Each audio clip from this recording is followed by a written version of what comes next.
बच्चों सुप्रभात। मैं डॉक्टर सुमन गुप्ता, सह आचार्य समाजशास्त्र, राजकीय महाविद्यालय नावा नागौर।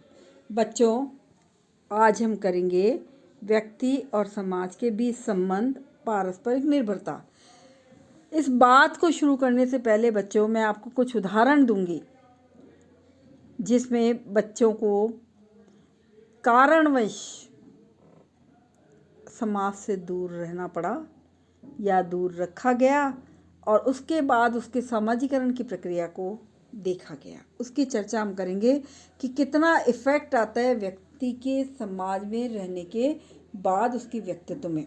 ठीक है, तो सबसे पहले मैं बताऊंगी आपको कि व्यक्ति और समाज के जो संबंध हैं उनको प्रकट करने के लिए हम कुछ सिद्धांतों की बात करेंगे जिनमें समाज और सामाजिक संबंधों के बीच उनका पालन पोषण अन्य बालकों के समान व्यक्तियों के बीच नहीं होकर पशुओं के बीच हुआ और उनका पृथकीकरण किस तरह से मानव के संपर्क नहीं होने के कारण हो पाया है। इस उदाहरणों में सबसे पहले मैं आपको एक उदाहरण दूंगी कमला और अमला का। बच्चों, बात है 1920 की। भेड़िए की माद में दो बालिकाओं का पता चला कि भाई भेड़िए की माद में दो लड़कियां हैं, जिनमें से एक की आयु 8 वर्ष है और दूसरे की लगभग 2 वर्ष है। पता लगने के बाद इन छोटी बालिकाओं को निकालने के प्रयास किए गए, जिसमें देखा कि छोटी बालिका की तो मृत्यु हो गई, लेकिन जो बड़ी बालिका है जिसका नाम कमला है, इसको नाम दिया गया है कमला। 1929 तक जीवित रही। उसका बड़ी सावधानी के साथ क्या किया गया, ऑब्जर्वेशन किया गया, अध्ययन किया गया, अवलोकन किया गया। ये लड़की क्योंकि भेड़िए की माद में रह रही थी, भेड़िए के साथ रह रही थी, तो ये कैसे चल रही थी, 2 हाथ 2 पाँव से चलना, दोनों हाथ और पाँव को ज़मीन पर टेक कर चलना, पशुओं की तरह भेड़िए के समान घुर्राना।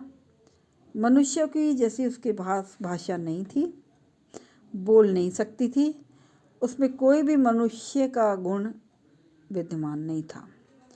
भेड़िए की तरह व्यवहार करना और भेड़िए के समान दूध पीना, कच्चा मांस खाना और साथ ही इंसान के साथ संपर्क करने में घबराना।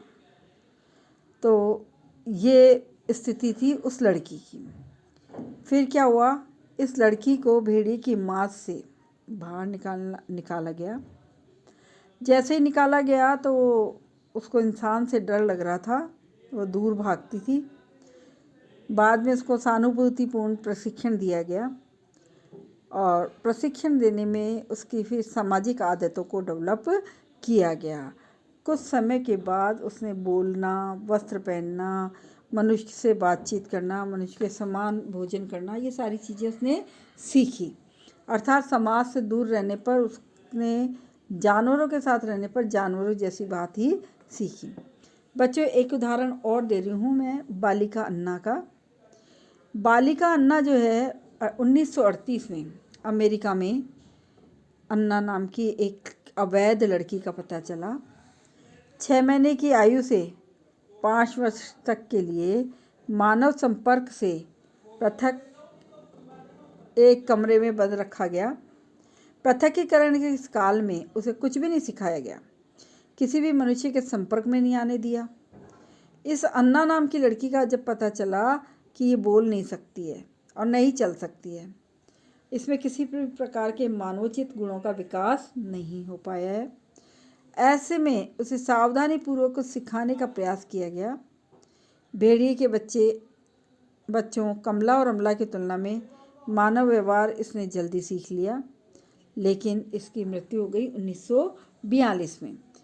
डेविस कहते हैं कि अन्ना के व्यवहार से ये पता चलता है कि व्यक्ति में मानवीय स्वभाव या प्रकृति तभी विकसित होती है जब वह सामाजिक महत्व को केवल जब तक वह अन्य व्यक्तियों के साथ सामान्य जीवन में सम्मिलित होता है।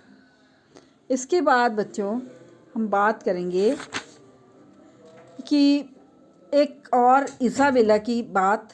इसाबेला 1938 में एक 7 वर्ष की लड़की थी और इसका पता जब चला तो ये मानव समाज से बिल्कुल इसको अलग रखा गया था, क्योंकि इसकी माँ क्या थी, गूंगी और बहरी थी। गूंगी और बहरी होने के कारण माँ के अलावा परिवार में कोई और सदस्य था नहीं, इसलिए इस बच्ची में मानवोचित कोई भी व्यवहार नहीं था। उसने मानव समाज के संपर्क में आने के बाद ही बहुत सारी चीज़ें सीखी हैं। तो बच्चों, मैंने आपको इतने सारे उदाहरण दिए हैं, इससे ये स्पष्ट हो जाता है कि व्यक्ति का व्यक्तित्व निर्माण, व्यक्तित्व का विकास समाज में रहकर ही होता है। व्यक्ति और समाज दोनों ही पारस्परिक रूप में एक दूसरे पर आश्रित है, निर्भर है, दोनों के बीच घनिष्ठ संबंध है और एक के अभाव में दूसरे की कल्पना नहीं की जा सकती है। बच्चों, इस बात को जानने के लिए मनुष्य पर समाज का क्या प्रभाव पड़ता है और व्यक्ति समाज को कैसे प्रभावित करता है, इसकी चर्चा हम करेंगे। और पहले हम बात करेंगे मनुष्य पर समाज का क्या प्रभाव। ठीक है। मनुष्य की समाज पर निर्भरता व्यक्त करने की दृष्टि से मैकाइवर ने और पेज ने 3 आधार बताए हैं। पहले आधार में उन्होंने, जैसे मैंने आपको बताया, समाज से पृथक रहने वाले बच्चों के उदाहरण कि उनका पालन पोषण कैसे हुआ। समाज के बिना बच्चा पशु के समान हो गया, उसमें कोई मानवोचित गुण का विकास नहीं हुआ। दूसरे चरण में क्या हुआ कि व्यक्ति के आत्म का विकास समाज में ही होता है। मैं क्या हूँ, इस बात का विकास जो है यहाँ होता है। तीसरा है व्यक्ति के व्यवहार का निर्धारण सामाजिक विरासत के आधार पर होता है। जैसे लोगों के बीच में रहता है वैसे ही उसका व्यक्तित्व बन जाता है। बच्चों, समाज से पृथक रहने वाले जो बच्चे हैं उनके उदाहरणों की जब अपन ने चर्चा की तब मैंने आपको बताया ही कि समाज के बिना मनुष्य सामाजिक प्राणी नहीं बन सकता है। वह जब जन्म लेता है तो पशुवत होता है, पशु के समान ही होता है, और अगर वो समाज में नहीं आता है तो उसका समाजीकरण नहीं होता है, तो समाज व्यक्ति पशु ही बना रह जाता है। बच्चों, नेक्स्ट बात जो है वो ये है कि आत्म का विकास। व्यक्ति एक प्राणीशास्त्रीय प्राणी है, सामाजिक प्राणी है, और इसमें सेल्फ का विकास इस बात पर निर्भर करता है, सेल्फ या आत्मा का जो प्रभाव है उसकी अगर हम बात करें तो इसका मतलब ये होता है कि व्यक्ति के स्वयं के प्रति और उसके प्रति दूसरों के क्या विचार हैं, दूसरे उसके बारे में क्या सोचते हैं, क्या विचार बनाते हैं, और इन विचारों के आधार पर व्यक्ति अपने स्वयं के व्यक्तित्व के बारे में क्या धारणा बनाता है, क्या मैं अच्छा हूँ, क्या मैं खराब हूँ।